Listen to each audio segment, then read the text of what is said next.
ம் விவேகா ம் எவ்வளவு தூரம் சொல்லிக்கிறேன் போகாதுன்னு அவருக்கு தெரியுது சொல்லு. நம்மளுக்கு எல்லாம் தெரியாது.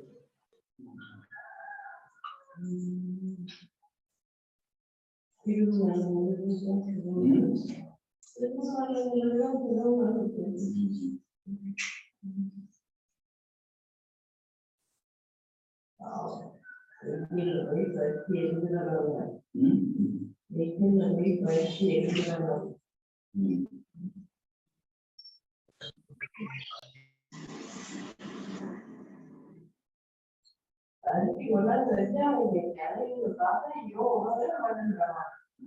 கதை முடிச்சுட்டு வராங்க. அது இது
அனைவருக்கும் வணக்கம். எல்லாம் வல்ல இறைவனின் திருவுருளால் ரோட்டரி மாவட்டம் 2981 மாவட்ட ஆளுநர் ரோட்டரி செல்வநாதன் அவர்களின் சீரிய தலைமையில் Rotary club of Karaikal Friends City வழங்கும் காலை சக்கரம் மனிதனின் இயற்கை வாழ்வியல் முறை உன் உடல் உன் உடல்.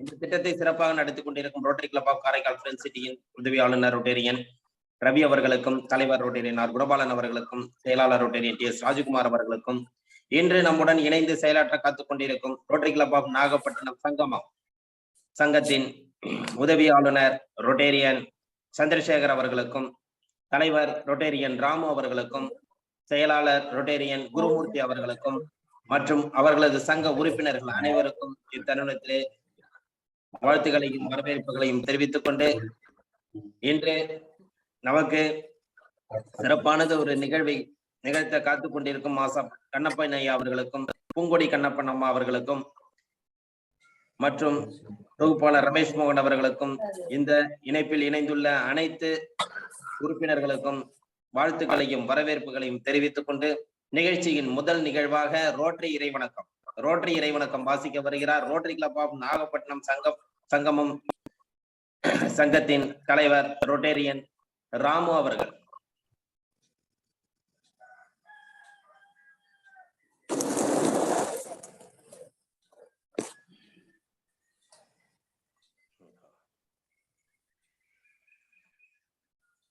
ராமு சார், ரோட்டரி பிரேயர் வாசிங்க.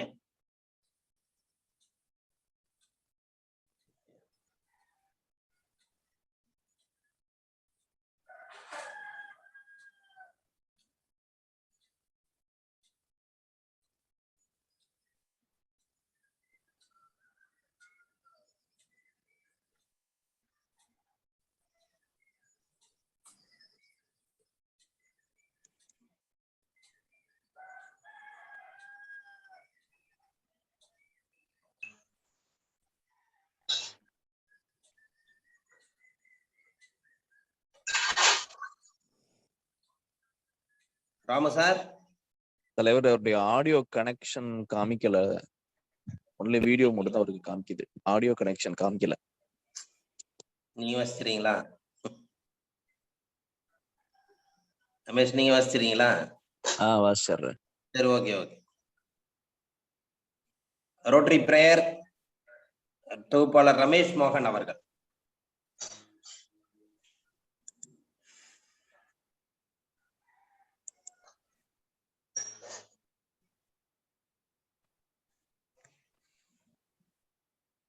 அனைவருக்கும் உற்சாகமான காலை வணக்கம். ரோட்டரி இறை வணக்கம். எங்கும் நிறைந்த எங்கள் இறைவா, எல்லையில்லா பொருளே, இன்பத்தின் ஊற்றே, அன்பின் வடிவே, அருளின் ஒளியே, எங்கள் எண்ணம் சொல் செயல் யாவற்றிலும் தூய்மை நிலவிட வேண்டுகிறோம். உலகில் நட்புணர்வும் நல்லுறவும் அன்பும் அமைதியும் அறமும் தழைத்திட நின்னருள் வேண்டி நிற்கின்றோம். யாதும் ஊரே யாவரும் கேளிர் என்பதை உணர்ந்து மக்கள் தொண்டிலே நாங்கள் நாளும் ஈடுபட எங்களுக்கு வலிமை தருவாய். எல்லோரும் எல்லா வளமும் பெற்று இனிதே வாழ்ந்திட இறையே அருள் புரிவாய்.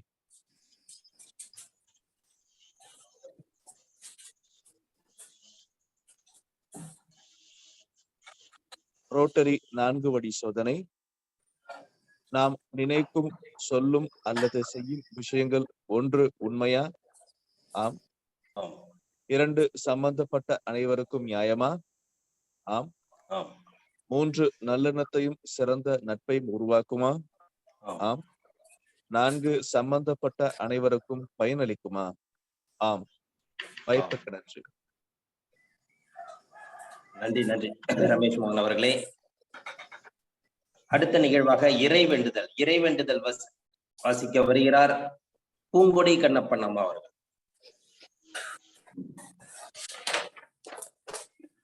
அனைவருக்கும் காலை வணக்கம். இறைவேண்டுதல். எல்லையற்ற பரம்பொருளே, இப்பயிற்சியின் மூலம் உடல் உள்ளம் நலன் மேம்பட அருள் புரிவாயாக. ஒட்டிய வயிறும் உயர்ந்த நெஞ்சமும் திறந்த திண்ணிய நெஞ்சமும் துள்ளும் கரங்களும் தோளா இதயமும் மலர்ந்த முகமும் கனிந்த பார்வையும் இவையாவும் பெற்று இறையுணர்வோடும் இயற்கையோடும் இணைந்து வாழ்வோம். நம் மனம் சாந்தமானது, நம் மனம் இரக்க குணமுடையது, நம் மனம் நல்வினையாற்றக்கூடியது, நம் மனம் நல் எண்ணங்களில் நிலைத்திருக்க அருள் புரிவாயாக. வாழ்க வளமுடன். நன்றி நன்றி அம்மா. அடுத்த நிகழ்வாக இறை வேண்டுதல் அளிக்கிறார் பூங்குடி கண்ணப்பன். ஐயா, சாரி சார். அடுத்த நிகழ்வாக பிரணவ மந்திரம். வணக்கம். பிரணவ மந்திரம். ஓம்ங்கிற எழுத்தை நாம் உச்சரிக்க போறோம். இதுல ஆ உ இம் மூன்றும் சேர்ந்ததுதான் ஓம்னு நாம் உச்சரிக்கிறோம். உடம்பு நேரா வச்சுக்கோங்க. நீண்ட மூச்சு காற்று உள்ளே இருக்கிறோம். மூச்சு காற்று வெளியே விட்டபடியே ஓம்ங்கிற எழுத்தை உச்சரிக்கிறோம்.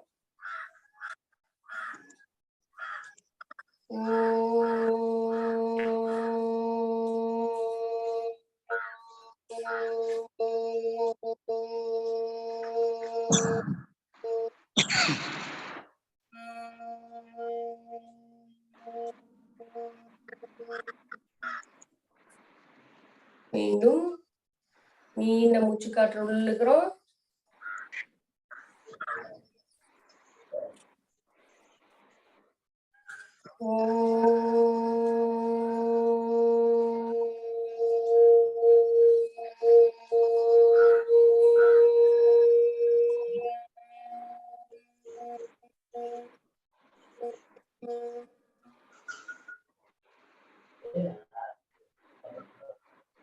மீண்டும் ஒரு முறை நீண்ட மூச்சு காற்றை உள்ளிழுக்கிறோம்.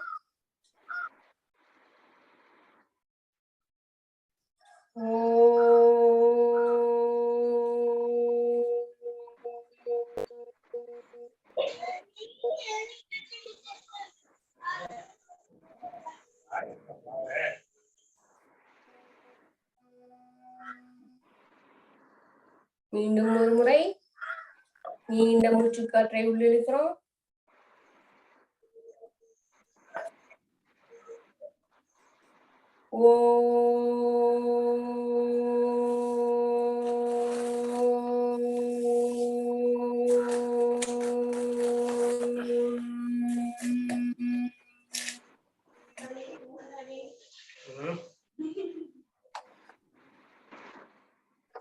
மீண்டும் ஒரு முறை நீண்ட மூச்சு காற்றை உள்ளிழுக்கிறோம்.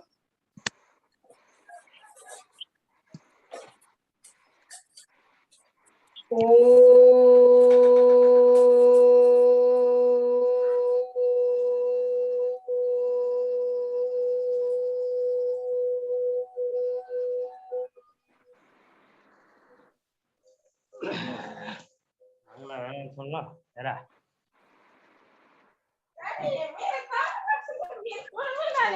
மூச்சு காற்று மெதுவாக உள்ளிழுத்து மெதுவாக வெளியேற்றம் பண்ணுங்க.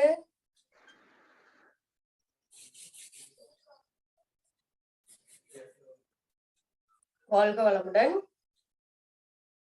நன்றி அம்மா. அடுத்த நிகழ்வாக கைகளுக்குண்டான பயிற்சி, கண் பயிற்சி. அடுத்து கைத்தட்டல் பயிற்சி. அப்படியே கைகளை நல்லா நீட்டி வச்சுக்கோங்க. அப்படியே மேல கொண்டு போய் தட்ட ஆரம்பிக்கிறோம். 1 2 3 4 5 6 7 8 9 10. அடுத்ததாக நம் முன்னாடி 1 2 3 4 5 6 7 8 9 10. அடுத்ததாக அப்படியே இடது கைய குரங்கையை தட்டுறோம். 1 2 3 4 5 6 7 8 9 10. அடுத்து வலது கை 1 2 3 4 5 6 7 8 9 10. அடுத்ததாக பாத்தீங்கன்னா இந்த ஆள்காட்டி விரலுக்கும் கட்டை விரலுக்கும் சென்டர் கேப் வந்து டச் பண்றோம். 1 2 3 4 5 6 7 8 9 10. அடுத்து அப்படியே ஆப்போசிட் 1 2 3 4 6 7 8 9 10. அடுத்ததாக 1 2 3 4 6 7 8 9 10. அடுத்ததாக 1 2 3 4 6 7 8 9 10. அடுத்ததாக 1 2 3 4 5 6 7 8 9 10. அடுத்ததாக விரல்களுக்குள்ள 1 2 3 4 5 6 7 8 9 10. அடுத்து 1 2 3 4 5 6 7 8 9 10. அப்படியே விரல்கள்ல கைகள்ல ஏற்பட்ட மாற்றத்தையே கவனிங்க. ஒரு நீண்ட மூச்சு.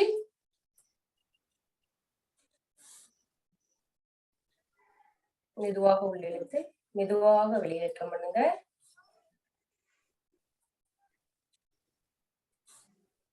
வாழ்க்கை வளமுடன். கண்களுக்கு உண்டான பயிற்சி. அடுத்ததாக கண்களுக்கு உண்டான பயிற்சி. அப்படியே நம்மளுடைய கைகளை கோர்த்து இல்லைன்னா கைகளை நல்லா மடிச்சு வச்சுட்டு ஆதிமுத்திரை வேண்டாம், கைகள் முடிச்சு இந்த கட்டை விரலை நேர் நீட்டிக்கோங்க. கட்டை விரல்ல இந்த கைகள் எங்க போகுதோ அங்க உங்களுடைய பார்வைய கருவிலிய கொண்டு போறோம். இப்ப சைட்ல கொண்டு போறோம். வலதுபுறமாக அப்படியே அந்த கட்டை விரல் பார்த்துக்கோங்க.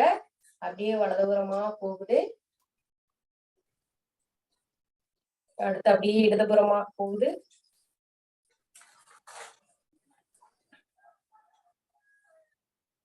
அடுத்து வலது.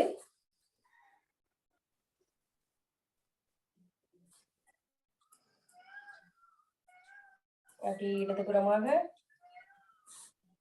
அப்படியே வலதுபுறமாக,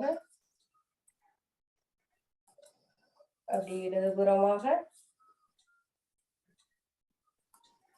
அப்படியே வலதுபுறமாக,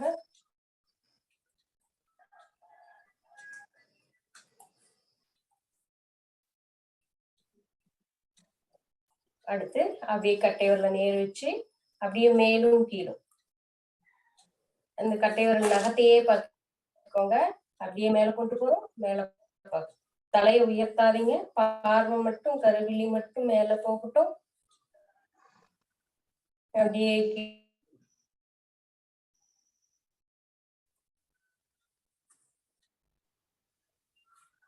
அப்படியே மேல,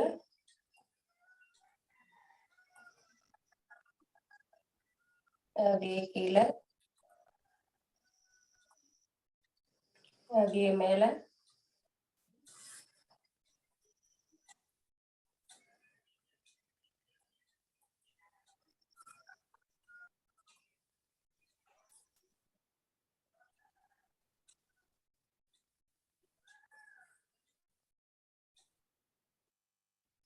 ஓய்வு.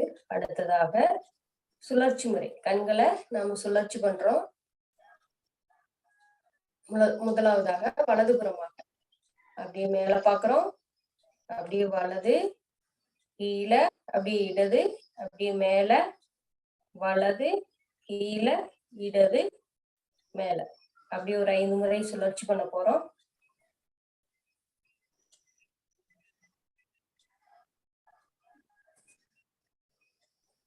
ஓய்வு. மெதுவாக கண்களை மூடிக்கோங்க. இருக்க முடியறாதீங்க. மெதுவாக மூடிக்கோங்க.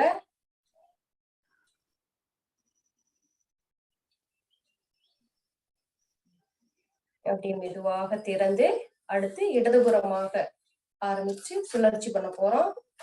கீழே, இடது, மேல, வலது, கீழே, இடது, மேல, வலது, கீழே, இடது, இடதுபுறமா சுழற்சி பண்ண போறோம்.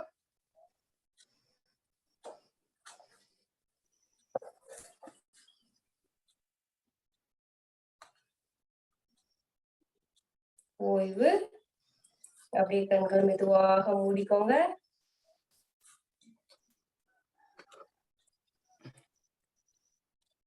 கண்களில் ஏற்பட்ட மாற்றத்தை கவனிங்க. ஒரு நீண்ட மூச்சு காட்டு மெதுவா உள்ளிழுத்து மெதுவாக வெளியேற்றம் பண்ணுங்க.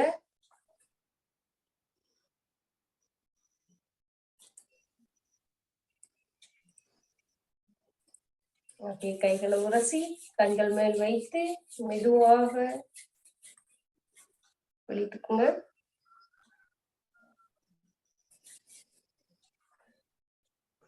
வாழ்க வளமுடன்.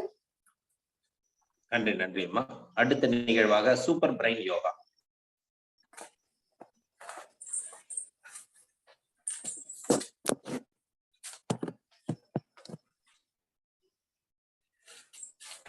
வழங்குகிறார் ஆசான் கண்ணப்பன் ஐயா.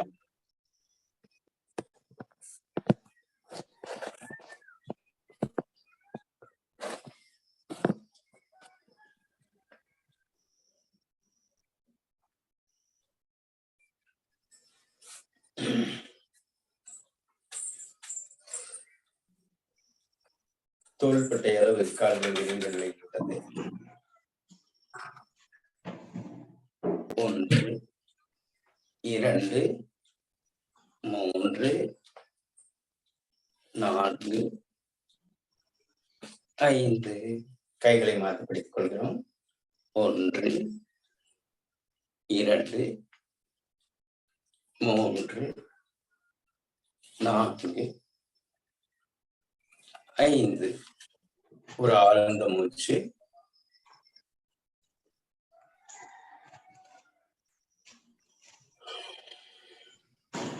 அடுத்ததாக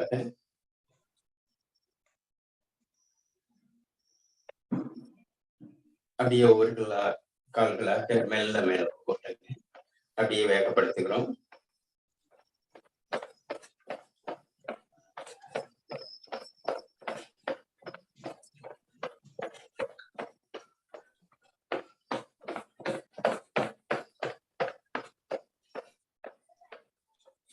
நீண்ட காற்று இழுத்து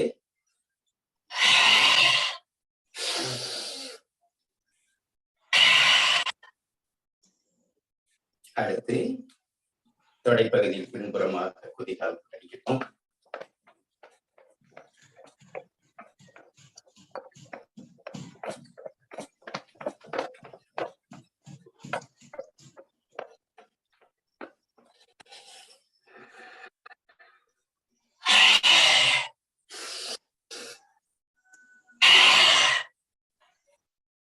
அடுத்து பக்கவாட்டில்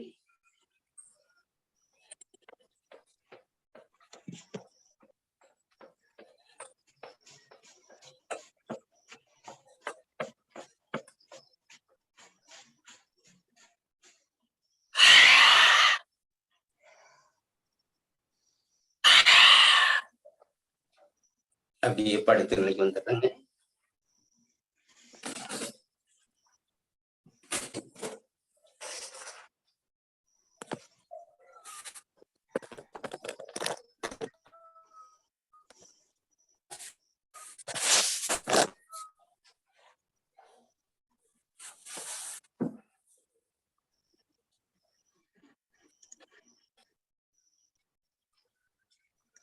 இதயத்தில் ஏற்பட்ட துடிப்புகளையே கவனிக்கிறோம்.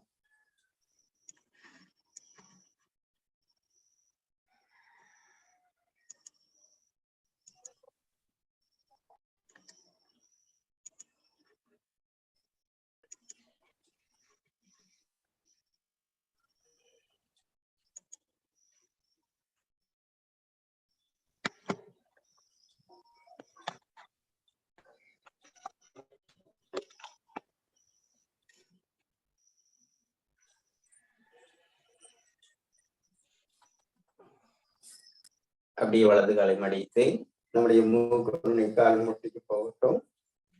10 வினாடிகள் இருக்கட்டும்.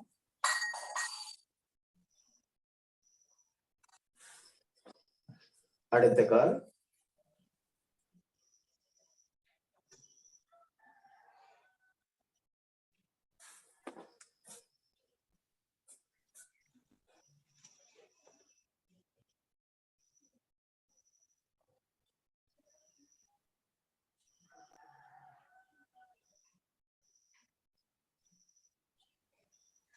அப்படியே மெல்ல வலது இடதாக பக்கவாட்டில் கொண்டு வருகிறோம்.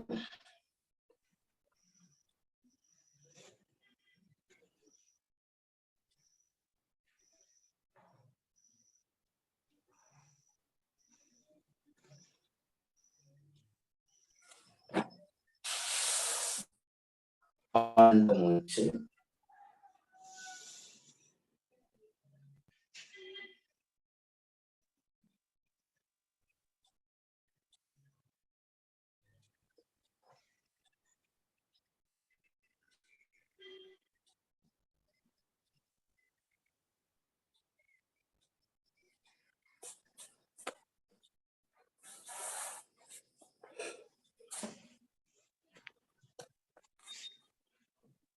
புஜங்காசனம்.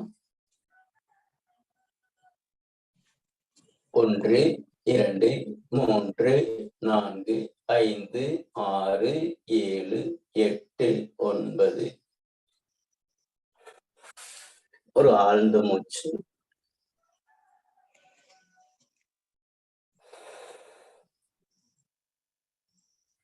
அப்படியே குதிகால்கள் பின்னாடி தொடட்டும். 1 2 3 4 5 6 7 8 9. ஆழ்ந்த மூச்சு.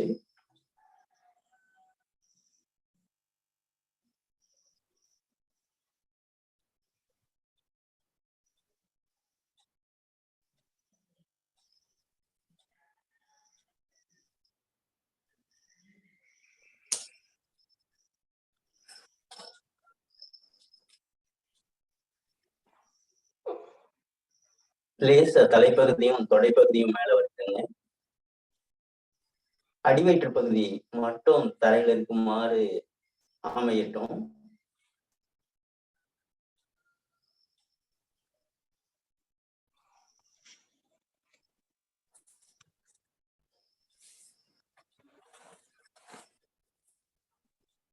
ஆழ்ந்த மூச்சு.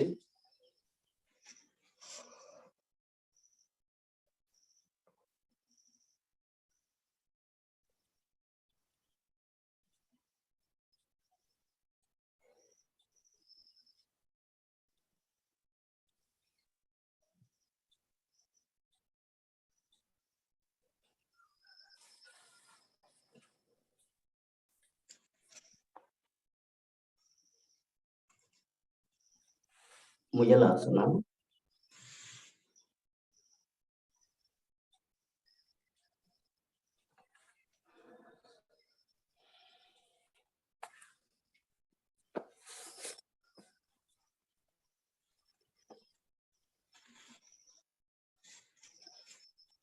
ஒரு நீண்ட மூச்சு.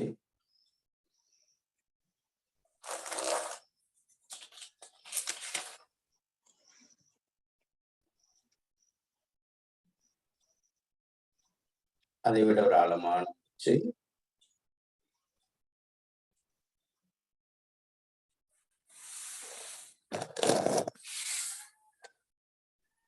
திருமூலர் சொன்ன 8 ஆசனங்களில் முதல் ஆசனமாக பத்திரம் அப்படிங்கிறாரு. அதுக்கடுத்து கோமுகம்ங்கிறாரு. பத்திராசனங்கிறது கொஞ்சம் நின்று நிலை செய்யக்கூடியதாக இருக்கும். அதனால பத்திராசனத்தை பிறகு பார்க்கிறோம். இப்போ கோமுகம்னு ஒரு ஆசனத்தை சொல்றாரு. கோமுகம்னா பசுனுடைய முகத்தினுடைய வடிவம். அதை நம்ம கால்கள்ல அமைப்பது. அந்த கால்கள்ல அமைக்கிற பொழுது நல்ல அந்த வலது நாடியும் இடது நாடியும் திறக்கிறதுக்கான முறையாக இருக்கு. அதோட வந்து இந்த வயிற்று பகுதியில் இருக்கக்கூடிய உறுப்புகள் முழுவதும் இயக்கப்படுறதாக இருக்கு. மிக முக்கியமான ஆசனம். கால்களை நீட்டி வைத்து இந்த வலது கால் இருக்கு இல்லைங்களா, இந்த வலது கால் வந்து இப்படி மேல வந்துடும், இடது கால் வந்து அப்படியே கீழே போயிடணும். இப்படி கிட்ட சேர்த்து வைக்கணும். ஒரு சிலருக்கு வர்றதுக்கு முடியல அப்படின்னா நீங்க ரொம்ப சிரமப்பட வேண்டாம். ஆனா காலை எடுத்து போடுங்க. இப்போ பெரியவங்க எல்லாம் பாத்தீங்கன்னா, யோகிகள் எல்லாம் பாத்தீங்கன்னா கால்களை மாத்தி மாத்தி போட்டு கொண்டிருப்பாங்க. அப்போ இப்படி வலது கால் மேல விடும் பொழுது நம்முடைய ஆளுமை வந்து அதிகமாக இருக்கும். இந்த இடது கால் மேல எடுத்து போட்டாங்கன்னா கேட்கிற தன்மை வந்து அதிகமாக இருக்கும். இப்படி செயல்பாட்டை மாத்துறதுக்கு வந்து கால்களை மாத்தி மாத்தி போட்டு போடுவாங்க. அது வலிக்கிறதுக்காக மாத்தி போடுறதுன்னு இருக்கு. ஆனா புரிதலுக்காகவும் செய்யறாங்க நுட்பமானவர். அதனால இந்த இடம் வச்சுக்கோங்க, இப்படி பேசுறது இப்படி வச்சுட்டு இந்த கை இருக்கு இல்லையா, இந்த கை வந்து இந்த இந்த கட்டை விரல் கிட்ட பக்கத்துல அழுத்தணும். இது வந்து நீர்ல வந்து ஆகாய சக்தி தூண்டுறது. இப்படி வச்சுட்டு நல்ல மூச்சு உள்ள இழுக்கிறோம். உள்ள இழுத்துட்டு அப்படியே மூச்சு காட்டை விட்டவாறு கீழே கொண்டு வரும்.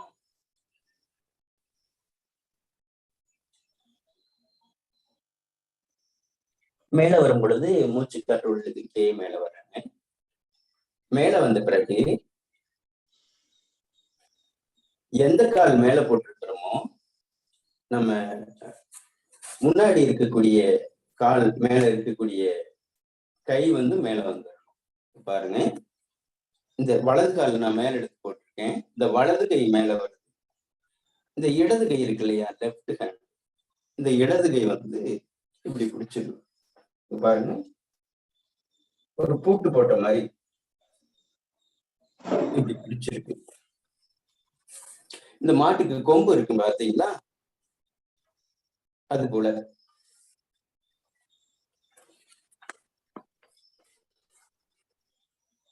இப்படி இருக்கணும்.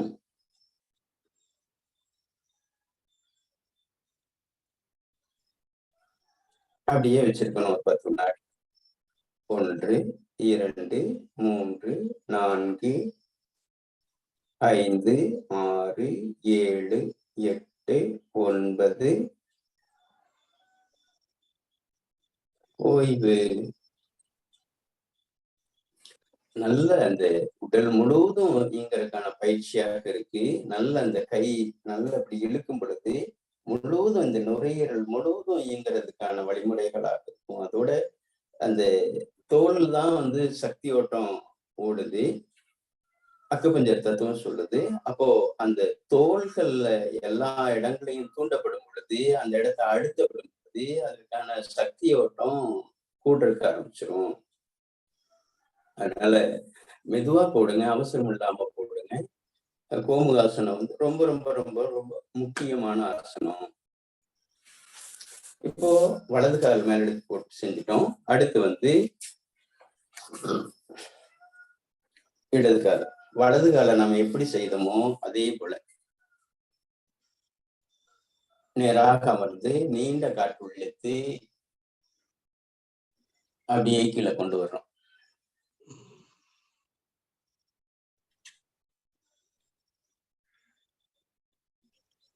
அப்படியே மெல்ல மேல வாங்க. நேர அமர்ந்து எடுத்த மூச்சு காற்று ஏற்றிடுறோம்.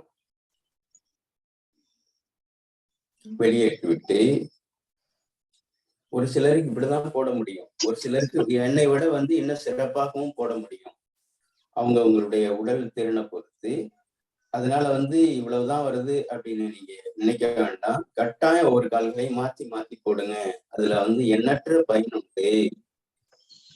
அந்த கத்திரிக்கோள் மாதிரியான நரம்பு மண்டல அமைப்பு இருக்கு. அந்த 2 சைடு இருக்கக்கூடிய நரம்பு மண்டலங்களை இயக்குவதற்கு மிக முக்கியமான ஆசனமாக சொல்லப்படுது. பல நபர்களுக்கு கொடுத்து நம்ம நல்ல ரிசல்ட் எடுத்திருக்கிறோம். கிட்டத்தட்ட ஒரு 15 ஆண்டுகளாக நான் இதை பயிற்சி பண்ணியிருக்கேன், மற்றவங்களுக்கும் பயிற்று வச்சிருக்கேன். எவ்வளவோ தொந்தரவுகள் வந்து தீர்க்க முடியாது, லட்சக்கணக்கில் செலவு பண்ணி தீர்க்க முடியாத பிரச்சனைகளை எல்லாம் வந்து சாதாரணமாக எளிய முறையில நம்ம குணமாக்குது அப்படின்னா நான் அல்ல அந்த இடத்துல வந்து காற்று இருக்கு, ஆகாய சக்தி இருக்கு, இயற்கையில காய்கறிகள் கீரைகள் இருக்கு, இதை வச்சு நம்ம குணப்படுத்திருக்கோம். அதனால ஒரு அற்புதமான பயிற்சி இந்த கோமுக ஆசனம். அதனால அவசியம் பண்ணுங்க. எந்த கை மேல வந்திருக்குதோ அந்த கை, எந்த கால் மேல வந்திருக்கோ அந்த கை மேல வந்து அப்படியே பிடிச்சிடும். இன்னொரு முறை போடுற கவனிச்சு பார்த்துங்க, கை பிடிக்கிறது பாருங்க. ஒரு சிலருக்கு வந்து வரல அப்படின்னா நீங்க தடுமாற வேண்டாம், இந்த அளவுக்கு ஒரு சப்போர்ட் பண்ணுங்க. நம்ம கைக்கு நாமளே சப்போர்ட் பண்ணிக்கிறோம். இப்படி கொண்டு வர்றோம், இப்படி கொண்டு வந்துட்டு அப்படியே போட்டு பிடிச்சிடும்.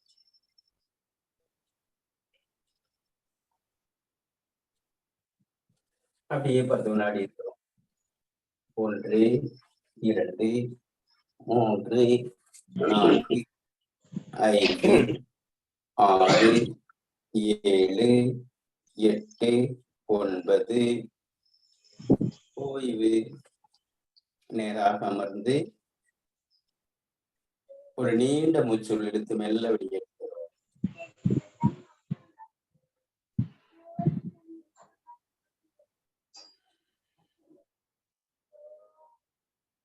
திருமூலனுடைய வரிசைப்படியில் இந்த ஆசனம் 2வது ஆசனமாக சொல்லப்படுது. 2வது அவர் போட்டு அனுபவித்து அதற்கு பிறகு அதை நூலில் எழுதுகிறார். அப்படிப்பட்ட ஆசனமாக இந்த கோமுகாசனம் சொல்லப்படுது. அதனால வளர்ற குழந்தைகளுக்கு, வளர்ந்தவங்களுக்கும் அவசியம் செய்யுங்க. குறிப்பாக நம்ம வீட்டு குடும்பங்கள் இருக்கக்கூடிய குழந்தைகள் செய்யும் பொழுது அந்த குழந்தைகளுடைய நினைவாற்றல் நல்லா இருக்கும், பசி தூண்டுதல் நல்லா இருக்கும். அடுத்து பாத்தீங்கன்னா கழிவு நீக்கம் நல்லா இருக்கும்.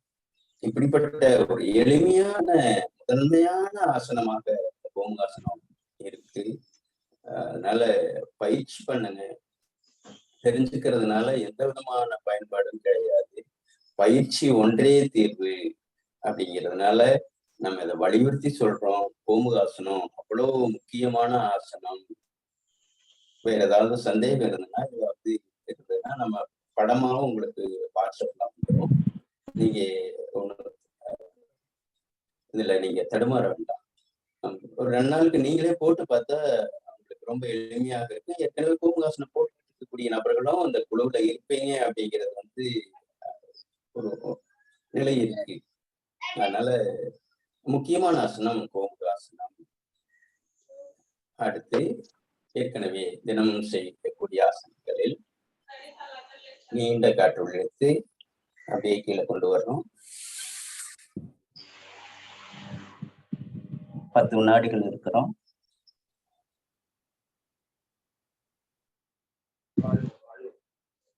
மெல்ல மூச்சு காற்று இழுத்தவாறு கைகள் மேல வரட்டும். ஆழ்ந்த மூச்சு. மீண்டும் மூச்சு காற்றை இழுத்து இடப்புறமாக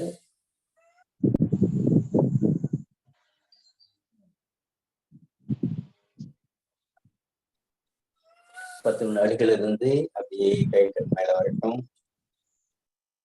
மீண்டும் மூச்சு காற்றை உள்ளிழுத்து எதிர் திசையில்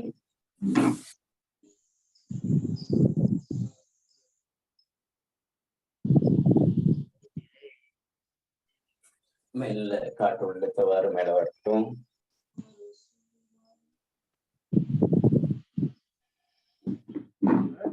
ஆழ்ந்த மூச்சு.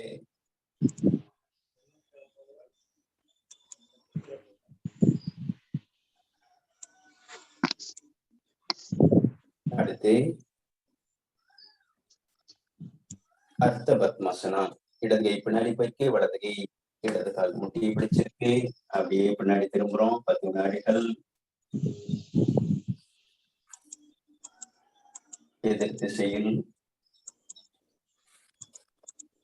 ஓய்வு. ஒரு சிலர் பாத்தீங்கன்னா சாதாரணமாவே நின்ற நிலையிலயோ அமர்ந்த நிலையிலயோ அப்படிலாம் செய்துக்குவாங்க. எதுக்குன்னா அதை வந்து சமன்படுத்திக்கிறதுக்கு. அது அவங்க மூளை கட்டளையிட இருக்கிறதல்ல, உடம்பே வந்து அதை சமன்படுத்திக்க அப்படின்னு சொல்றதுனால அப்படி அனிச்சையாக செய்வாங்க. திருப்பிக்கிறது இது தன்னை நிலைநிறுத்திக்கிறதுக்கு அதுவாகவே செயல்படும். உடம்பு வந்து உணர்த்திக்கிட்டே இருக்கும். அப்படி அந்த உணர்த்தத்தோடு சேர்த்து அதை முழுமையாக நம்ம செய்யும் பொழுது நிச்சயமாக அந்த முதுகுத்தண்டு சமன்பாடு அடையும். அந்த முதுகுத்தண்டு சமன்பாடு அடையும் போது மூளையினுடைய செயல்பாடு நல்ல திறனுடையதாக மாறும். திருமூலர் சொல்றாரு, நீங்க யார் ஒருத்தர் வந்து தொடர்ச்சியாக அந்த உயிர்ப்பு பயிற்சி, மூச்சு பயிற்சியை வந்து தொடர்ச்சியாக பண்றாங்களோ அவங்க வந்து அந்த ஊருக்கு ஒரு வழிகாட்டியாக அமைவாங்க அப்படிங்கிறாங்க. அதனால அந்த ஆளுமை திறனும் மற்றவங்களை புரிஞ்சுக்கிற திறனும் ஒரு மருத்துவம் ஆகட்டும், மற்ற வாழ்வியல் ஆகட்டும், அனைத்துக்கும் வந்து இந்த சுவாசம் காரணமாக இருக்குது. அதனால விடாம செய்யறவங்களுக்கு மேலும் எண்ணற்ற புரிதல் வந்து உள்ள கிடைச்சுக்கிட்டே இருக்கும் அப்படிங்கிறத நம்ம அனுபவத்துல பார்த்துருக்கோம். அதனால விடாம செய்யறதுதான் வெற்றி இருக்கு. அவசியம் செஞ்சுக்கிட்டே இருங்க, பயிற்சிகளை விடவே விடாதீங்க. ஆழ்ந்த மூச்சு. அடுத்து தோள்பட்டைக்கான பயிற்சி.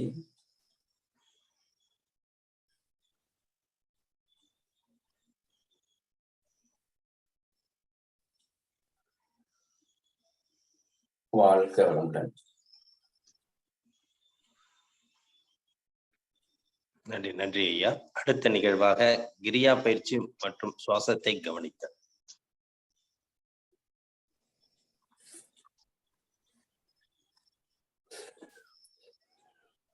இடதுகையில் சிமுத்திரை, வலதுகையில் பிரணமுத்திரை, வலது நாசியை அடைத்து இடது வழியாக காற்றை வெளியேற்றி உள்ளிழுத்து அடுத்த நாசி வெளியேற்றுகிறோம்.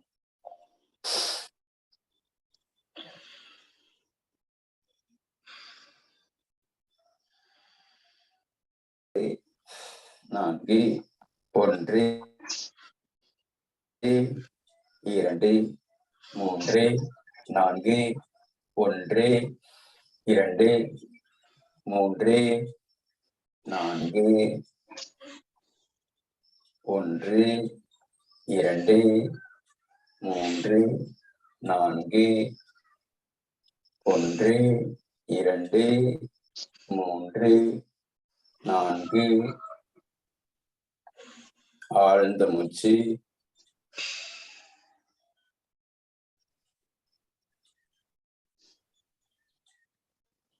அப்படி இருநாசி வழியாக வேகமாக வெளியேற்றுகிறோம். 1, 2, 3, 4, 5. ஆழ்ந்த மூச்சு. உள்ளிழுத்து வெளியேற்றுகிறோம்.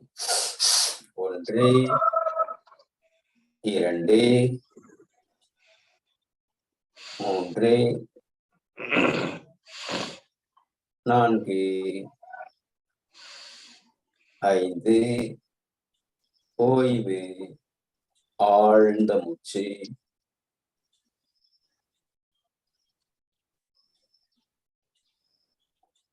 அதை விட ஒரு ஆழமான மூச்சு.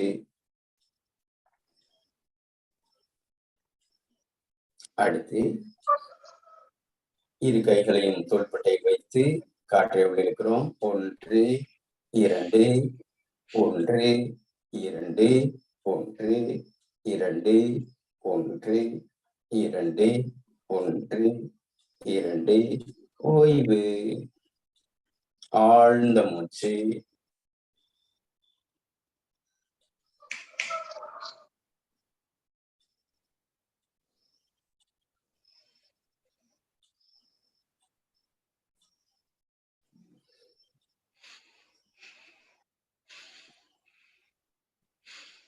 ஒன்று, 2, 1, 2, 1, 2, 1, 2, 1, 2, 1, 2.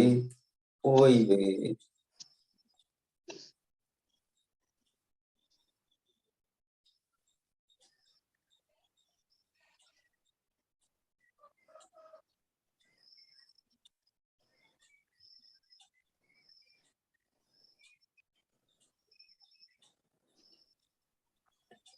நீண்ட காற்று உள்ளிழுத்து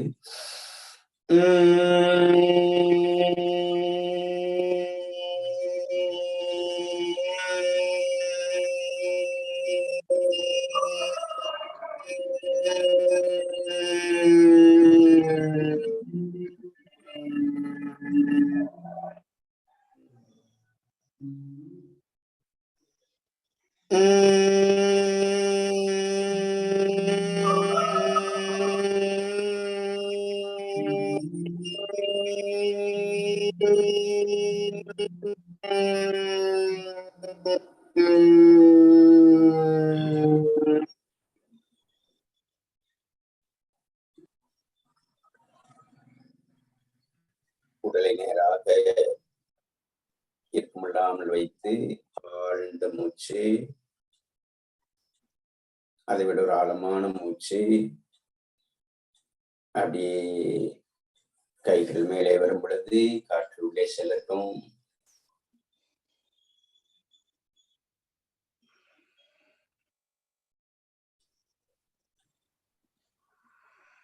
இந்த பயிற்சியை நீங்க மதிய உணவுக்கு முன்னாடியும் ஒரு முறை செய்யலாம். எதுனா இந்த காற்றை இழுத்து கைகளோட சேர்த்து செய்யக்கூடிய பயிற்சி.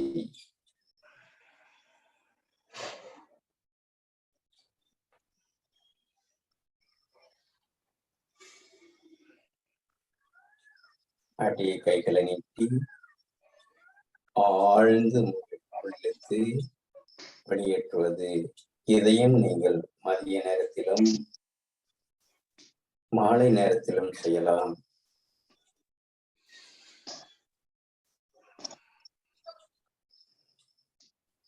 தொழுகை நிலையை 5 முறை செய்யறாங்க. நம்ம இந்த மூச்சு பயிற்சியை ஒரு 3 முறையாகவும் அவசியம் பண்ணுங்க.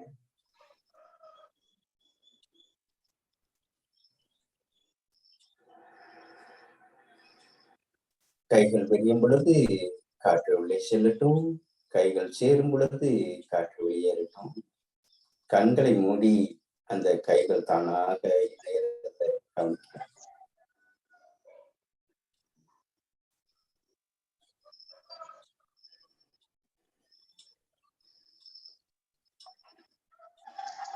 அப்படியே அமர்ந்து உள்ளே செல்லக்கூடிய காற்றையும் வெளிவிடக்கூடிய காற்றையும் கவனித்தவாறு உள்ளோம்.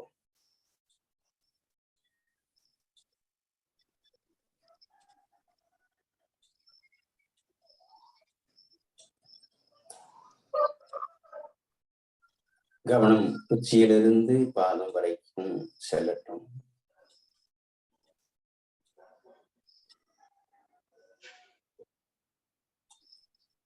அவ்விடங்களுக்கு வெப்போட்டம், காற்றோட்டம், உயிரோட்டம் செல்லட்டும். மனம் உடலில் எங்கு செல்கிறதோ அங்கு காற்று செல்லும், உயிர்ப்பு அங்கு உருவாகும். மண்மனம் எங்குண்டு வாயு அங்குண்டு.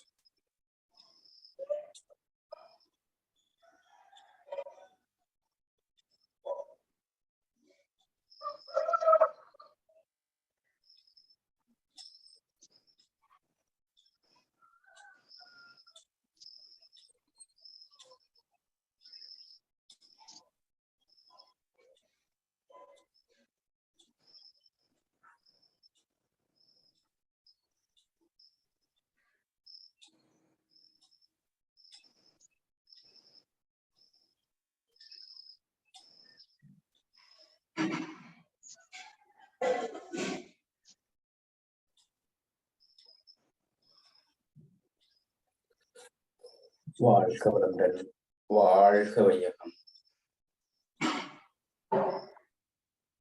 நன்றி நன்றி ஐயா. அடுத்த நிகழ்வாக கீலர் பாஸ்கர் ஐயாவின் தினம் ஒரு சிந்தனை ஆடியோ மூலம் கேட்க இருக்கிறோம். செழிக்கட்டும் விவசாயம், சீர்படட்டும் நிர்வாகம். வேந்தர் டிவி நேயர்களுக்கு காலை வணக்கம். இன்று பெண்களுக்காக சில விஷயங்கள் பார்க்கலாம். பெண்களுக்குன்னு என்ன சிறப்பா என்ன தேவைப்படுதுன்னா கர்ப்பப்பை சம்பந்தப்பட்ட விஷயங்கள். இப்போ எல்லா பெண்களுக்கும் இந்த கர்ப்பப்பை வந்து ஒரு இப்போ என்னமோ அது ஒரு டிஸ்டர்பான ஒரு உறுப்பா மாறிடுச்சு. யாரை கேட்டாலும் என்னமோ ஜாலியாக சொல்றாங்க, அது இல்லைங்க வெட்டிட்டேங்க அப்படிங்கிறாங்க. அதாவது இந்த கர்ப்பப்பை அப்படிங்கிறத ஒழுங்கா வச்சுக்கிறது எப்படின்னு இன்னைக்கு பார்க்கலாங்க. குறிப்பாங்க பெண்களுக்கு வர்ற எல்லா வியாதிகளுக்கும் நான் மொத்தமாக பதில் சொல்கிறேன், எங்கள்கிட்ட தனித்தனியாக கேட்காதீங்க. குழந்தையின்மை, கர்ப்பப்பையில் கட்டி, ஃபைப்ராய்டு, நீர்க்கட்டி, வெள்ளைப்படுதல், white discharge, irregular periods, menses பீரியடில் வலி வேதனை எல்லாமேங்க மொத்தமாக சொல்கிறேங்க, தனித்தனியாக கேட்காதீங்க. கர்ப்பப்பையில் எந்த ஒரு சிக்கல் வந்தாலும் இப்போ நான் சொல்கிறதெல்லாம் அதை நோட் பண்ணி வச்சுக்கிட்டு ஃபாலோ பண்ணுங்கள், எல்லாம் சரியாக போயிருங்க. 1, தலை சீவும் பொழுது நடு நேரெடுத்து சீவணும். அதுக்கு பேர் உச்சி வகுடுன்னு பேர். அதாவது வர்மத்தில் அது ஒரு முக்கியமான ஒரு சீமந்த ரேகை அப்படின்னு சொல்லுவாங்க. ஒரு ரேகை பாருங்க, பேர் பாருங்க, சீமந்த ரேகை. அதாவது உச்சி வகுடு எடுத்து தலை சீவனா அந்த இடத்துல அழுத்துறோம் இல்லைங்களா, அந்த உச்சி வகுடுல இந்த இடத்துல இது வரைக்கும் இந்த இடம் தான் கர்ப்பப்பையுடைய வர்ம புள்ளி இருக்கு. அப்போ இப்படி தலை சீவும் பொழுது அந்த இடத்த அமுத்தும் பொழுது கர்ப்பப்பை சுத்தமாகுது. அந்த காலத்தில் மாசமாக யாராவது இருந்தாங்கன்னா கர்ப்ப காலத்தில் முள்ளமன்றி முள் இருக்கு இல்லைங்களா, அதை எடுத்துட்டு வந்து அந்த பெண்ணுக்கு கீறி விட்டுருவாங்களாமா. முள்ளமன்றி முள் எடுத்துட்டு வந்து இப்படி கீறி விட்டுட்டா உடனே கர்ப்பப்பை சுத்தமாயிருமாமா. ஏன்னா இந்த இடத்துக்கு கர்ப்பப்பைக்கு சம்மந்தம் இருக்காமா. நீங்கள் ஒன்றும் முள்ளமன்றி முள்ளெல்லாம் தேட வேண்டாம், சிம்பிளாக ஐடியா கொடுக்குறேன். சீப்பு இருக்கு இல்லையா, அதான் முள்ளமன்றி முள். இனிமேல் பெண்கள் அப்படின்னாவே இந்த நடு நேரெடுத்து தலை சீவும் பொழுது அவங்களுக்கு கர்ப்பப்பை நல்லா நிம்மதியாக சந்தோஷமாக ஆரோக்கியமாக இருக்குதுங்க. அதனால் இனிமேல் உச்சி வகுடு எடுத்து பழக்குங்க. உங்கள் குழந்தைகளுக்கு, பெண் குழந்தைகளுக்கு உச்சி வகுடு எடுத்து கொடுங்க, அது ஆரோக்கியமாக இருக்கும். ஆனால் இப்போல்லாம் யாரும் உச்சி வகுடு எடுக்கிறதே இல்லை. சில பேர் பார்த்தா ஒரு இன்ச்சு எடுத்து இப்படி அப்படி மனசில் நினப்பு. ஒரு சில பேர் இப்படி போய் அப்படி போய் இப்படி போயிருக்கும், மேலிருந்து பார்த்தா கூகுள் மேப் மாதிரி தெரியும். சில பேர் சீவரதே இல்லை, விரிச்சு போட்டு அப்படி பேய் மாதிரி சுற்றுறது. அதாங்க நல்லா இல்லை யாருமே. பாருங்க, பெண் அப்படின்னா உச்சி வகுடு எடுத்து சீவனா அது ஆரோக்கியம், அழகு. எனவே முதல் பாயிண்ட், பெண்களுக்கு உச்சி வகுடு எடுத்து தலை சீவுங்கள். 2, பெண்கள் கால் மேலே கால் போட்டு ஸ்டைலாக உட்காரக்கூடாது. சில பேர் இருப்பாங்க கால் மேலே கால் போட்டு, சில பேர் இல்லை பல பேர்.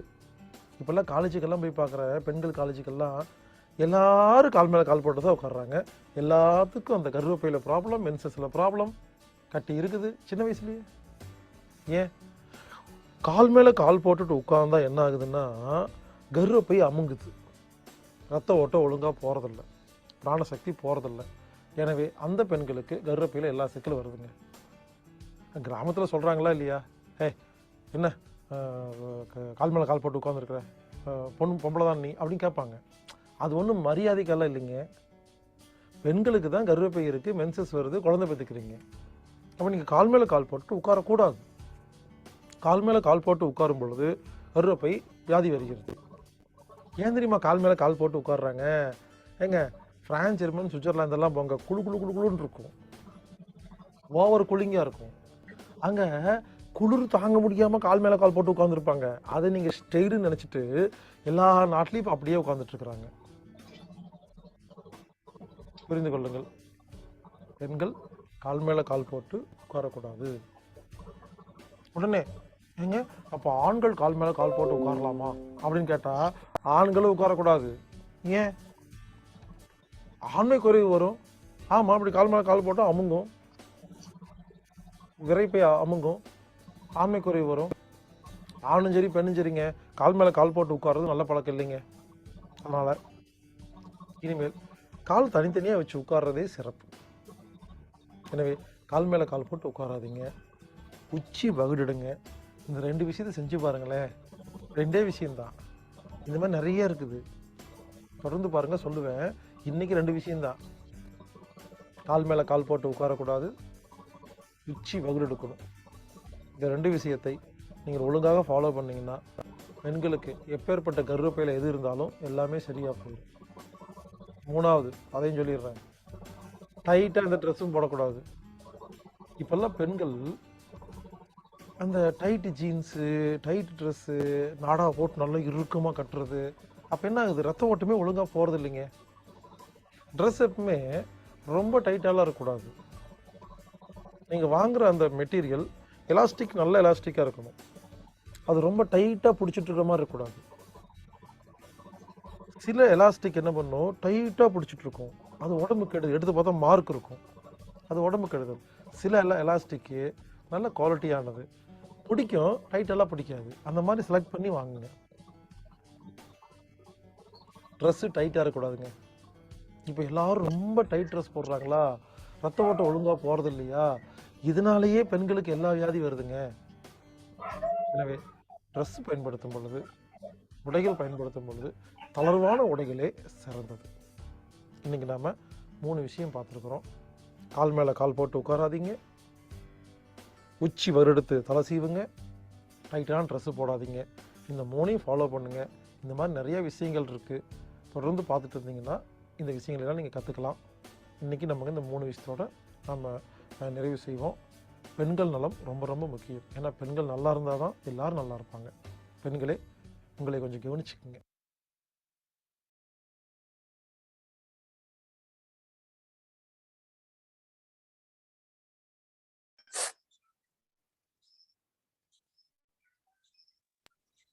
நன்றி நன்றி ஐயா, ஒரு விளக்கம்.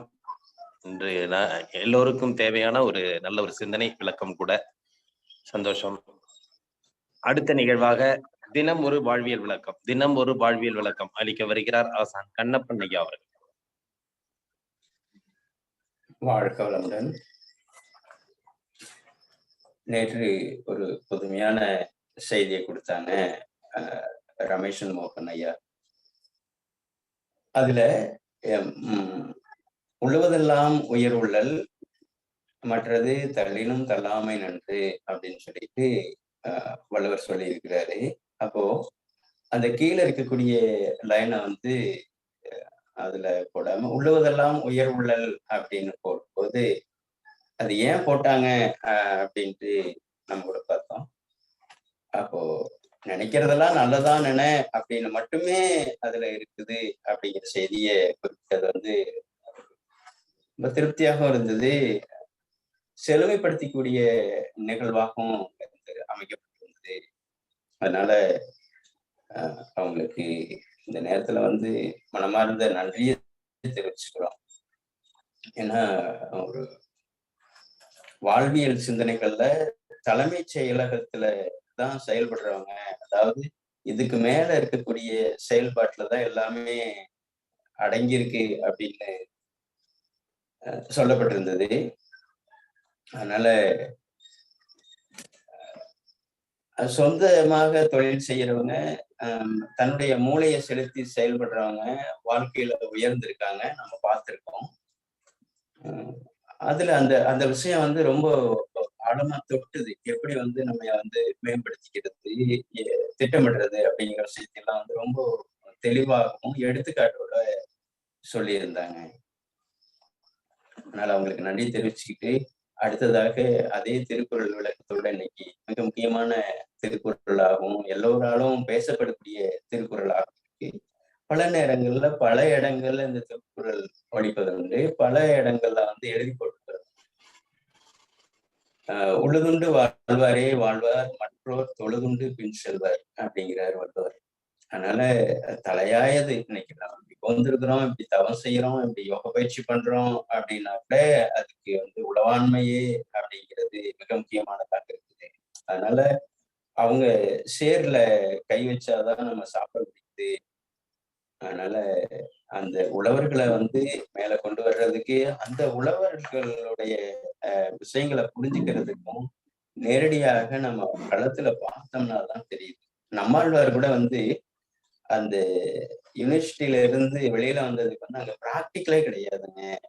எது ஒன்றும் வந்து விவசாயம் என்பது அந்த அங்க போய் அந்த நாத்து நட்டு அதை அறுவடை பண்ற வரைக்கும் அதை பார்த்தாதான் வந்து புரியும் அப்படின்னு சொல்லிட்டு சொல்ல வருவாரு. கல்வியாக இருக்கட்டும், விவசாயமாக இருக்கட்டும், மருத்துவமாக இருக்கட்டும், நடைமுறையில பார்க்கணும். சித்த மருத்துவம் கூட பாத்தீங்கன்னா அந்த சீடர்களை ஒரு 10 வருடம் 12 வருடம் கூடவே வச்சுக்குவாங்க. வச்ச பிறகுதான் வந்து அடுத்தவங்களுக்கு மருத்துவம் பார்க்கறதுக்கு தகுதியானவங்கன்னு வெளியே அனுப்புவாங்க. அப்படியெல்லாம் வந்து எல்லா தொழில்கள்லயும் இருக்கு. அதுல குறிப்பாக அந்த உணவு உற்பத்தி அப்படிங்கிறதுல வந்து நம்ம கவனம் செலுத்த வேண்டியது இருக்கு. அதோட பார்த்தோம்னா இந்த பற்றாக்குறை அப்படின்னு சொல்லிட்டு நிறைய உரத்தை கொட்டுறோம். நம்மாழ்வார் என்ன சொல்றாரு அப்படின்னா, பற்றாக்குறைன்னு ஒண்ணு இருக்கிறது உண்மையே. ஆனா இந்தியாவில் இருக்கக்கூடிய எல்லா இடங்கள்லயும் வந்து விதைக்கப்பட்டிருக்குதா அப்படின்னா அப்படி இல்லை. பல இடங்கள்ல பல நிலக்கிழார்கள் கூட ஒரு 50 ஏக்கர் இருக்கிறவங்க கூட 1 ஏக்கர் தான் இந்த வருடம் நான் என்னுடைய குடும்பத்துக்காக நட்டிருக்கேன் அப்படிங்கிறாங்க. அந்த அளவுக்கு வந்து அந்த உழவர்களுக்கான அந்த நடுவதற்கும் அதை விளைச்சல் எடுப்பதற்கும் அந்த பொருளாதாரம் வந்து பத்த மாட்டேங்கிற ஒரு நிலை இருக்கு. அதை வந்து நம்ம எந்த நிலையில கவனத்துக்கு கொண்டு போறது, அதை எப்படி நடைமுறைப்படுத்துறது அப்படின்ட்டு அந்த விவசாயத்துறையில் இருக்கிறவங்க கவனத்துல எடுத்துக்கிட்டு மேலும் செழுமை அடையல அப்படின்னா பின்னோக்கியே போகுது. அழிவை பின்னோக்கி இழுப்போம் அப்படின்னு சொல்லப்படுது. அந்த விவசாய நிலங்கள் வந்து கொஞ்சம் கொஞ்சமாக போகும்போது அவங்களுக்கான அங்கீகாரம் இல்லாத போது அது குறிப்பா வந்து எங்க பகுதியில சொல்றது என்னன்னா, ஒரு பொண்ணு பார்க்க ஒரு மாப்பிள்ளை போறாருன்னா அப்படி சூட் கேஸா மம்டி கேஸான்னு கேட்பாங்களாம். ஒரு சூட் கேஸா இருந்ததுன்னா எப்படியோ 4 பேர்த்த பண்ணியாவது ஏதாவது பொய்க்கிறது பேசியாவது அந்த மாப்பிள்ளை வந்து அந்த பொண்ணை வந்து சந்தோஷமா வச்சுக்குவாரு. மம்டி கேஸ்னா சாணி எடுத்து போட்டுவாரு, நடவு நடக்கும், குனிஞ்சு நிமிந்து நடக்கும், பேரு வர வரைக்கும் வேலை செய்யணும் அப்படிங்கிற மாதிரியான நிலைப்பாடு தள்ளப்பட்டுக்கிட்டே போயிட்டு இருக்கு. அது மேலும் எந்த நிலைக்கு தள்ளப்படும் அப்படின்னு சொல்லிட்டு சூழ்நிலையும் காலநிலையும் நிர்ணயிக்கும். அப்படிங்கிறதுனால இந்த மருந்துங்கிற அதிகாரத்தோட மிக முக்கியமான அதிகாரமான அந்த 2 அதிகாரத்தையும் அடிக்கடி எடுத்து பார்க்கறது. விவசாயத்தை பத்தி என்ன சொல்லியிருக்காரு அப்படின்னு சொல்லிட்டு, அதனால உழுதுண்டு வாழ்பவரே வாழ்வார், மற்றோர் தொழுது அந்த வந்து சாமியா கும்பிட்டுன்னா உண்டி கொடுத்தவரே உயிர் கொடுத்தவரே, ஆத்துக்குள்ள நின்று அரங்குற போட்டாலும் சோத்துக்குள்ள இருக்கிறா சொக்கநாதா அப்படிங்கிற மாதிரி எல்லாத்துக்கும் உணவு அவசியமானது அப்படிங்கிறத தெரிவிச்சுக்கிட்டு, அவங்களுக்கு நகரத்துக்குள்ள இருக்கிறவங்க இப்ப கூட மாடி தோட்டம் போடுறாங்க, வீடுகள்ல செடி கொடிகளை வளர்க்கிறது, அப்படி ஒரு நிலைக்கு வந்து வளர்ந்துகிட்டு வருது, இன்னும் வளரணும் அப்படின்ட்டு. அது குறிப்பா வந்து அந்த விவசாயங்களை எண்ணற்றதை கொண்டு கொட்டுறோம்ங்க. நிலத்துல கொட்டணும் நிறைய விளையுது, கருகி போகுது. அனுபவத்தை நான் பாக்குறேன். வெங்காயம் எல்லாம் வந்து கு சிவராமன் ஒரு 2 சின்ன வெங்காயம் சாப்பிட்டோம்னா எந்த மருந்தும் தேவையில்லைங்க. அப்போ வாரத்துல ஒரு நாள் மருந்து பெட்டி உள்ள போயிட்டே இருக்கு, மருந்து அடிச்சுக்கிட்டே இருக்காங்க. பக்கத்து தோட்டம் சுற்று வட்டாரங்கள்ல பார்க்கிறோம். இப்போ ஒரு குறிப்பா ஒரு 2-3 வருடமா நம்ம தோட்டத்துல வசிக்கிறதுனால நேரடியா பார்க்க முடியுது. அப்போ அந்த வெங்காயத்தை சாப்பிட்டா மருந்தா மாறும் அப்படின்னா விஷமா மாறக்கூடிய நிலை இருக்கு. அதனால அவங்கவுங்களுக்கு தேவையானது, அல்லது அங்க ஒரு விவசாயி இருப்பாங்க, ஒரு 10 பேர் சேர்ந்து ஒரு விவசாய வந்து வளர வைக்கிறதுக்கான வழிமுறைகளை பண்ணி அதை உரம் இல்லாம ஒரு 10 ரூபா சேர்த்தி கொடுத்ததுனால என்ன கெட்டு போச்சு? லட்சக்கணக்கில் கொடுக்குறோம், பல லட்சங்களை வந்து இழக்க வேண்டியதா இருக்கு மருத்துவ செலவுக்காக வேண்டி. ஒரு விவசாயிக்கு அவங்களுக்கு தேவையானதை வந்து பூர்த்தி பண்ணி கொடுக்கும் பொழுது அந்த விவசாயி தரமானதாக கொடுப்பாரு. அவருக்கான தேவைகளை பூர்த்தி பண்ண வேண்டியது இருக்கு. ஒரு கீரைக்கரமாக கூட இது 50 பைசா 1 ரூபா 2 ரூபா அப்படின்னு பேரம் பேசிட்டு இருக்கிறாரு. நான் கூட பாக்குறேன், அதிர்ஷ்டம்னு சொன்னா கீரைக்கார அம்மாவுக்கு அதிர்ஷ்டம்னு அதே இதுல வரும்போது இன்னொன்னு ஒரு 10 ரூபா சேர்த்து வைக்குமா? அப்போ அதிர்ஷ்டம்ங்கிறது வந்து இந்த நிலைதானா?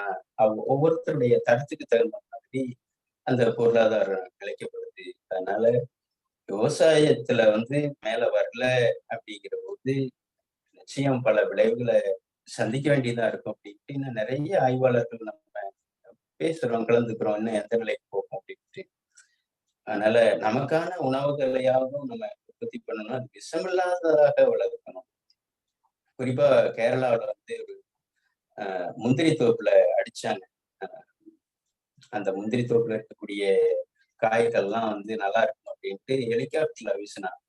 ஒரு எண்டோசல்பான்ங்கிற ஒரு மருந்து. அது போய் எல்லா இடங்களையும் தண்ணியில எல்லாம் பட்டு அங்க இருக்கக்கூடிய விலங்குகள்லாம் இறந்து போய் அந்த தண்ணியை குடிச்ச குழந்தைகள் பெரியவங்களுக்கு எல்லாம் உணவு போச்சு. அப்போ அந்த எண்டோசல்பான் வந்து தடை பண்ணணும்னு சொல்லிட்டு மக்கள் கோரிக்கை வச்சு போராடும் பொழுது அவங்க என்னங்கிறாங்கன்னா, நான் பல கோடி கணக்கான உற்பத்தி பண்ணிட்டேன், அதை சேல்ஸ் பண்ண பிறகு நான் இதை நிறுத்திக்கிறேன் அப்படின்ட்டு ஒரு வாதமாக வச்சதாக சொல்லப்படுது. அப்படி உற்பத்தி பண்ணதை எந்த விதத்திலையும் நான் அழிக்க முடியாது, அதை வந்து விற்பனைக்கு செய்த பிறகு தடை செய்யுங்க அப்படின்னு சொல்லிட்டு அவங்க வாதாடுறாங்க. இப்படிப்பட்ட நிலைகள்லையும் நம்ம வாழ்ந்துகிட்டு இருக்கிறோம் அப்படிங்கிறது நம்ம இந்த நேரத்துல பதிவிட வேண்டியது இருக்கு. அதனால கிளர் பாஸ்கர் ஐயா கூட செழிக்கட்டும் இயற்கை விவசாயம்னு சொல்லுவாரு. இயற்கையாக மற்ற தாவரங்கள் எல்லாம் போடுறோம், நாங்களும் கொஞ்சம் கூட விளைவிச்சு பார்க்கிறோம், நல்லாதான் வருது. அந்த நிறைய எந்த அளவுக்கு உரத்தை கொட்டுறோமோ அது வந்து அந்த விளைச்சல்ல போய் அந்த உரக்கம்படிக்கு போக வேண்டியதா இருக்கு. அதனால அவங்கவுங்களுடைய உணவுகளை வந்து அவங்களே முடிஞ்ச வரைக்கும் நேரடி பார்வையில கொண்டு வரணும். அதுக்காக வேண்டி ஐயா கூட நினைச்சாங்க அந்த பாரம்பரிய நெல் வகைகளை வந்து கொண்டு வரணும் அப்படின்ட்டு. என்னதான் நம்ம யோக பயிற்சியை கொடுத்தாலும், ஆசன பயிற்சிகளை கொடுத்தாலும், மூச்சு பயிற்சிகளை கொடுத்தாலும், மெடிடேஷனை கொடுத்தாலும், நம்ம நச்ச உள்ள போடும் பொழுது அதற்கான விளைவு வந்ததான் செய்யணும். அதனால அதை சரி பண்ணாம எதையும் சரி பண்ண முடியாது. அதனால உணவு உணவு உணவு அப்படிங்கிறத தெரிவிச்சுக்கிட்டு சந்திப்போம். வளர்க்க இயற்கை விவசாயம், வாழ்க வளமுடன். நன்றி ஐயா. அதாவது ஐயா வந்து இன்னைக்கு வந்து பாத்தீங்கன்னா இந்த இயற்கை விவசாயத்தையும் இயற்கை வாழ்முறையிலும் வந்து இன்னைக்கு அற்புதமா விளக்குனாங்க. போன ஞாயிற்றுக்கிழமை வந்து பாத்தீங்கன்னா நான் ஒரு முதியோரில வந்து இங்க பக்கத்துல இருக்கிற கும்பகோணம் பக்கத்துல இருக்கிற ஒரு வலங்கிமான் பக்கத்துல தில்லையம்பூருங்கிற ஒரு முதியோர் இல்லத்துக்கு போயிருந்தேன். அங்க வந்து பாத்தீங்கன்னா கிட்டத்தட்ட பெரிய 150 பேர் கிட்டத்தட்ட இருக்கிற ஒரு பெரிய முதியோர் இல்லம் அது. அங்க வந்து பாத்தீங்கன்னா ஒரு பசு மடமும் ஒண்ணு வச்சிருந்தாங்க. கிட்டத்தட்ட ஒரு 20-25 மாடுகள் அங்க வந்து வச்சு நல்லா ஒரு பாரம்பரியமா நல்லா வளர்த்துக்கிட்டு இருக்காங்க. அவங்கள்ட்ட நான் கேட்கக்குள்ள என்ன சொன்னாங்கன்னா, இந்த கஞ்சி எல்லாம் வடிச்சு இதெல்லாம் போடுவீங்க அப்படின்னு சொல்லிட்டு கேட்கக்குள்ள அவங்க என்ன சொன்னாங்க, இல்லையா இப்ப நாங்க கஞ்சி போடுறது கிடையாது, அதாவது அரிசியிலேருந்து வடிச்ச கஞ்சி வந்து இப்ப போடுறது கிடையாது, மாட்டுக்களுக்கு கொடுக்கறது கிடையாது அப்படின்னு சொன்னாங்க. ஏன்னு கேட்டா அதுக்கு அவங்க என்ன சொல்றாங்கன்னாக்கா, அந்த கஞ்சிகள் வந்து குடிச்சு இந்த மாடுகள் இறந்துடுச்சு அப்படிங்கிற கருத்தை சொன்னாங்க. ஏன்னாக்கா முன்னாடி எல்லாம் பாத்தீங்கன்னா பழமையான காலத்துல எல்லாம் கஞ்சிகள் தான் மாடுகள் சாப்பிடும். ஆனா இன்னைக்கு வர்ற கஞ்சிகளை வந்து கொடுத்தா மாடுகளே இறக்குதுங்கிற ஒரு சூழ்நிலை இருக்குது. என்ன காரணம்னாக்கா இன்னைக்கு வர்ற அரிசிகள் எல்லாமே வந்து ஐயா சொன்ன மாதிரி பாரம்பரிய இயற்கை விவசாய அரிசிகளே கிடையாது. எல்லாமே வந்து பாத்தீங்கன்னாக்கா நம்ம வந்து இது மாதிரி கெமிக்கல் மருந்து கொடுத்து அது பாலிஷ் பண்ணி அதுக்கு மருந்து நிறைவூட்டி தான் நம்மள இன்னைக்கு வந்து சாப்பிடுற கண்டிஷனுக்கு கொண்டு வர்றாங்க. ஏன்னா மூட்டைகள் உள்ள அரிசிகள் பாத்தீங்கன்னா இன்னைக்கு வந்து பழமையான காலத்துல பாத்தீங்கன்னா மூட்டையில வச்சிருந்தா 15 நாளைக்குள்ள வண்டே பிடிச்சிடும். இன்னைக்கு 15 மாசம் ஆனாலும் வண்டு பிடிக்காத அரிசியை தான் நம்ம இன்னைக்கு வாழ்ந்து சாப்பிட்டுட்டு இருக்கிறோம். அந்த விளக்கத்தை நான் கொடுக்குறேன். ஏன்னா நான் ஐயா சொன்னது வந்து நான் 2 நாளைக்கு முன்னாடியே அந்த கருத்தை வந்து இன்னொருத்தவங்கள்ட்ட நான் கேட்டதுனால இந்த தெளிவை வந்து உங்களுக்கு சொல்றேன். அதனால வந்து இயற்கையான பாரம்பரிய முறையில் தயாரிக்கப்பட்ட அரிசிகள் தான் இப்ப நமக்கு நல்லது. ஐயா சொல்ற மாதிரி நம்ம என்னத்தான் அந்த உடற்பயிற்சிகளை இதை எடுத்துட்டு வாழ்வியல் முறைக்கு வந்தாலும் இயற்கையான ஒரு வாழ்வியல் முறைமை நம்ம எடுத்துக்கொண்டாதான் நம்மளோட வாழ்வு செழிக்கும் என்பதை இத்தருணத்திலே தெரிவித்துக் கொள்கிறேன். உண்மையான கருத்து. அன்னைக்கு நான் வந்து 2 நாளைக்கு முன்னாடி வந்து அவங்க சொன்னதையே நான் வந்து இது பண்றேன்னு வச்சுங்களேன். அந்த கருத்தை வந்து இந்த நேரத்துல உங்கள்ட்ட பதிவிடுகிறேன். நன்றி. நன்றி ஐயா. நன்றி. மற்றும் ஒரு தகவல், இந்த நிகழ்ச்சியில இணையிற நீங்க வந்து நிறைய கருத்துக்களை வந்து வாட்ஸ்அப்ல வந்து மெசேஜா கொடுத்துட்டு இருக்கிறீங்க. உங்களோட மெசேஜ் வந்து கொடுக்கறது வந்து நீங்க வந்து இது மாதிரி நேரடியாவோ இந்த குரூப்லயே நீங்க வந்து நேரடியா பேசலாம், செய்யலாம். இல்ல நீங்க ஒண்ணு ஒரு டெக்ஸ்ட் மெசேஜா கூட நீங்க டைப் பண்ணி அனுப்பினோட நாங்க எல்லாருக்கும் ஃபார்வர்ட் பண்ணுவோம். அது மாதிரி சூழ்நிலை எல்லாம் இருக்கு. ஏன்னா எல்லாருமே பயனடைகிறீங்க, கருத்துக்கள் நல்லா இருக்கு, உங்களோட சிந்தனைகளும் நல்லா இருக்கு. ஆனா தெளிவுகள் வந்து நீங்க என்னன்னாக்கா விஷயத்த வந்து எங்களுக்கு ஒரு டெக்ஸ்ட் மெசேஜா கொடுத்தா கூட நீங்க யாரு என்ன அப்படிங்கறது ஒரு போட்டோ இல்ல ஒரு வீடியோ அது ஆடியோ கூட நீங்க இது பண்ணலாம். அது மாதிரி கொடுத்தீங்கன்னா நான் ஃபார்வர்ட் பண்றதுக்கு எல்லாருக்கும் ஒரு பயனுள்ளதா இருக்கும். ஏன்னா இப்படி இருக்கிற மொழி எல்லாராலும் தனித்தனியா இருந்துட்டு இருக்கோம். ஒவ்வொரு கருத்து வந்து வெளிப்படக்குள்ள எல்லாருக்குமே அது பயனுள்ளதா இருக்குங்கிறத தருணத்தை தெரிவிச்சுக்கிறேன். அப்படி இல்லை நீங்க பேசணும்னு ஆசைப்பட்டு விருப்பப்பட்டா கூட சொன்னீங்கன்னாலும் உங்க அந்த வாய்ப்பு கண்டிப்பா நாங்க அந்த நிகழ்வுல கொடுக்கறதுக்கு ரெடியா இருக்கிறோம். முன்னாடி சொன்ன மாதிரியே தான். அதனால வந்து நீங்க எல்லாருமே வந்து கொஞ்சம் இன்னும் வந்து நான் கேட்டுட்டு இருக்கிறேன். நீங்க வந்து உங்களோட பெயர்களே உங்களோட இதை சொல்லிட்டு உங்களை எல்லா மெசேஜை கொடுத்தீங்கன்னா உங்களுக்கு நாங்க கண்டிப்பா இந்த வாய்ப்புகள் கொடுக்கறதுக்கு ரெடியா இருக்கிறோம். நன்றி நன்றி. ஏதாவது உங்களுக்கு சந்தேகம் இருந்தால் ஒரு நபர்கள் இதுல வந்து கேட்டு ஐயா இன்னைக்கு சொன்னதுல வந்து சந்தேகங்கள் இருந்தால் கேட்டு தெளிவடைந்து கொள்ளலாம்.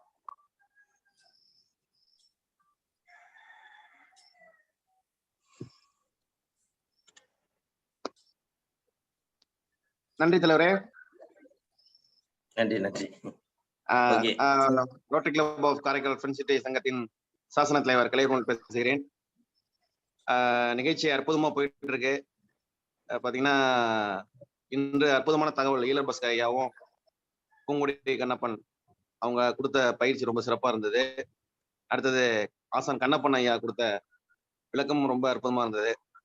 நீங்க இன்று லைவா பாத்தீங்கன்னா அதாவது எருதுக்கும் மனிதனுக்கும் ஒரு உடன்பாடு.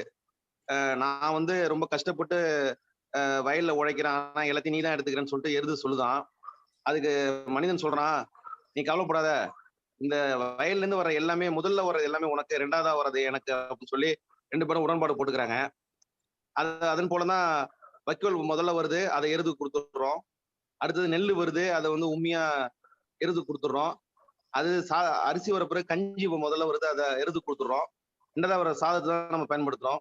இப்படி உடன்பாடுல இருக்கிறப்ப பாத்தீங்கன்னா இன்னைக்கு வைக்கல் கூட வந்து பாத்தீங்கன்னா நம்ம எந்திரம் மூலமா அடிக்கிறதுனால வைக்கல் கூட எருது கிடைக்கிறது இல்ல. ரெண்டாவது நீங்க சொல்ற மாதிரி யூரியா போடுறதுனால அந்த உமி கூட இன்னைக்கு எருதுக்கு பயன்படுறது இல்ல. இன்னைக்கு நீங்க தகவல் சொல்றத பார்த்தா கஞ்சி கூட நம்ம காளமாட்டுக்கு பயன்படுறது போல் இருக்கு. அதனால இந்த உடன்பாட்டுல நம்ம வந்து கண்டிப்பா காளமாட்டை ஏமாத்திடணும்ன்ற சூழ்நிலையை நம்மளே நம்ம இயற்கையிலேருந்து மாறினதுனால ஒரு பெரிய துரோகத்தை பண்ணிட்டோம். ஏன்னா அந்த எருதுக்கும் நமக்கும் உள்ள உடன்பாடுல இருந்து நம்ம மீறிட்டோம். இயற்கைக்கு வந்தாதான் அந்த எருதுக்கு கூட நம்ம கண்டிப்பா கைமாறு செய்வோம்னு கண்டிப்பா தெரியுது. இனிமே இயற்கை வரணும் அப்படின்ற எல்லாரும் முடிவு எடுக்கணும். நம்ம யோக பயிற்சி, மூச்சு பயிற்சி இதோட சேர்த்து இயற்கைக்கு மாறினாதான் முழு பலன் கிடைக்கும் அப்படின்னு கண்ணப்பன் ஐயாவும் நீங்க வலியுறுத்துறீங்க. கண்டிப்பா நாங்க மாறுறதுக்கு முயற்சி செய்யறோம் ஐயா. நன்றி, சிறப்பான தகவல். நன்றி நன்றி நன்றி நன்றி தலைவரே. ஓகே, இன்னையோட முடிச்சு இன்னும் இதை முடிச்சுப்போம். நன்றி. நல்ல ஒரு கருத்தை அளித்த, அதாவது இயற்கை முறையில் நாம் என்ன செய்ய வேண்டும் என்பதை நல்ல வலியுறுத்தி பேசிய ஆசான் கண்ணப்பன் ஐயாவிற்கு இந்த நேரத்தில் நன்றியை தெரிவித்துக் கொள்கிறோம். இன்று நமக்கு நல்ல ஒரு வகுப்படுத்த பூங்குடி கண்ணப்பன் அம்மா அவர்களுக்கும், இந்த நிகழ்ச்சியை சிறப்பாக நடத்தி கொண்டிருக்கும் rotary club of Karaikal Friends City, இன்று நம்முடன் இணைந்து பணியாற்றி கொண்டிருக்கும் ரோட்டரி கிளப் ஆஃப் நாகப்பட்டினம் சங்கத்திற்கும், இந்த இணைப்பில் உள்ள அனைத்து நல் உள்ளங்களுக்கும் இந்த தருணத்திலே வாழ்த்துக்களையும் நன்றிகளையும் தெரிவித்துக் கொண்டு மீண்டும் நாளை சந்திப்போம் என்று நன்றி கூடி விடைபெறுகிறோம். நன்றி. வாழ்க வளமுடன், வாழ்க வளமுடன், வாழ்க நலமுடன். வாழ்க வளமுடன் ஐயா. நன்றிங்க ஐயா. நன்றிங்க ஐயா.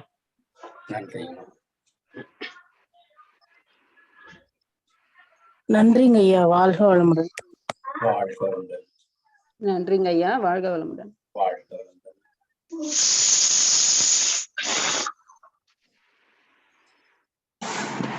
நன்றிங்க ஐயா. வாழ்க வையகம், வாழ்க வையகம், வாழ்க வளமுடன். வாழ்க வளமுடன்.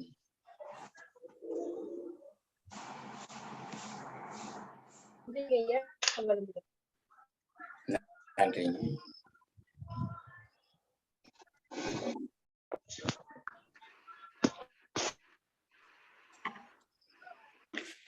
நன்றிங்க ஐயா. வாழ்க வளமுடன். வாழ்க வளமுடன். எங்க ஈஸியா இருக்குல்ல, அதுல போயிட்டு நன்றிங்க ஐயா, வாழ்க வளமுடன். வாழ்க வளமுடன். வாழ்க வளமுடன்.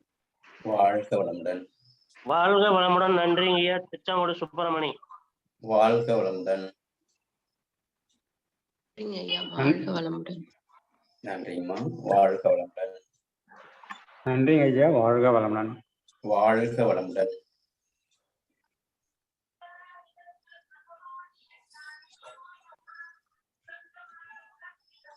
நன்றி ஐயா, வாழ்க வளமுடன். வாழ்க வளமுடன்.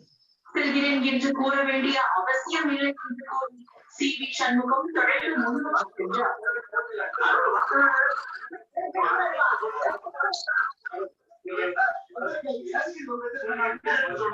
மீட்டிங் என் பண்ணிக்கலாமா? பண்ணிக்கலாம்.